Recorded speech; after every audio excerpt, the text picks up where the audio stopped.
Assalamualaikum Cikgu. Waalaikumsalam. Saya Nurul Fakiha binti Muhammad Fahmi, wartawan TV PSS Merbak. Cikgu, apakah impak pemakaian lencana bendera Jalur Gemilang? Okey, terima kasih atas soalan itu.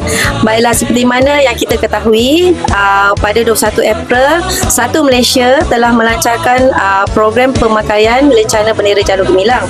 Sebenarnya banyak impak kepada murid-murid, dalam kalangan murid. Yang pertamanya, sudah tentulah menyemai semangat patriotisme dalam kalangan murid.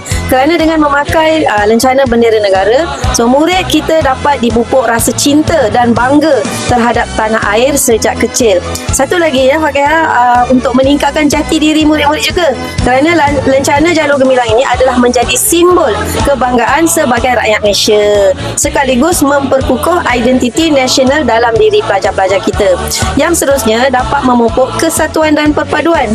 Apabila semua murid memakai lencana yang sama, ia akan mencerminkan semangat kebersamaan tanpa mengira latar belakang kaum dan juga agama. Seterusnya dapat meningkatkan kesedaran sejarah dan juga kenegaraan kita. Murid akan terdorong untuk memahami lebih mendalam tentang sejarah kemerdekaan, nilai-nilai perjuangan serta menghargai pengorbanan pemimpin yang terdahulu.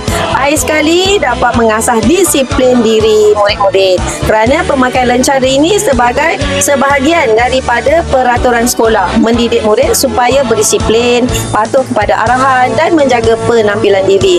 Akhir kata, secara keseluruhannya ya Fakihah, pemakaian lencana Jalur Gemilang ini bukan saja mencantikkan pakaian seragam sekolah, malah menjadi medium penting untuk membentuk murid yang berjiwa patriotik, berdisiplin, bersemangat wajar demi masa depan negara. Terima kasih Cikgu. Sama-sama.